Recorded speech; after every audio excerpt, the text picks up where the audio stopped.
অর্থমন্ত্রী ডক্টর মানিক সাহা রাজ্যের মুখ্যমন্ত্রী জন আরোগ্য যোজনা 2023 এর আনুষ্ঠানিক সূচনা করেন বৃহস্পতিবার। আগরতলার নেতাজি সুভাষ বিদ্যানিকেতন প্রাঙ্গণে রাজ্যভিত্তিক অনুষ্ঠানে মুখ্যমন্ত্রী এই যোজনার সূচনা করেন। অনুষ্ঠানে উপস্থিত ছিলেন রাজ্য মন্ত্রিসভার সদস্যগণ, আগরতলা পৌর নিগমের মেয়র দীপক মজুমদার, জাতীয় স্বাস্থ্য মিশনের অতিরিক্ত মুখ্য নির্বাহী আধিকারিক ডক্টর বসন্ত গার্গ, রাজ্যের স্বাস্থ্য সচিব কিরণ গিত্তে সহ অন্যান্যরা। सब जानते हैं 2018 से स्टार्ट हुआ था और इससे करीब जितना लोग यहाँ पर कवरेज मिला है तो बाकी लोगों को यहाँ पर लेफ्ट आउट लोग जो है उनको कवरेज नहीं मिला। इसीलिए हम लोग डिसीजन लिए हैं और लास्ट विधानसभा में हम लोग वहाँ पर घोषणा किए हैं कि जो बाकी लेफ्ट आउट है उन लोगों के लिए 4.75 लोग जो बचा है, इन लोगों को भी हम लोग मुख्यमंत्री के नाम से जन आरोग्य योजना किए।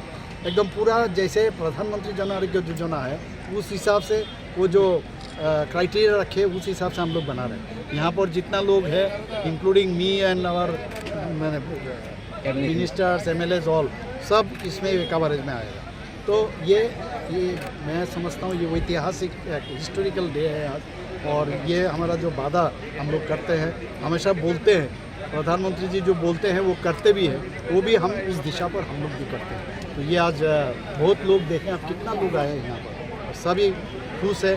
और हम चाहते हैं त्रिपुरा में सबके लिए स्वास्थ्य का व्यवस्था हो और स्वस्थ रहे। तो इसीलिए जो बंदोबस्त पैसा के लिए किसी को गरीब और जो भी है उनको पैसा के लिए सोचना नहीं है, कोई भी सर्जरी हो कुछ भी हो, इस व्यवस्था से पूरा त्रिपुरा जो है वो अभी कवरेज आ रहा है। Sir, how much will be the total expenses? How will the state government manage it? It is about what we have initially we have decided that every year it would be about 59 crore, but after that we have decided that it would be around, that was just a tentative budget was taken.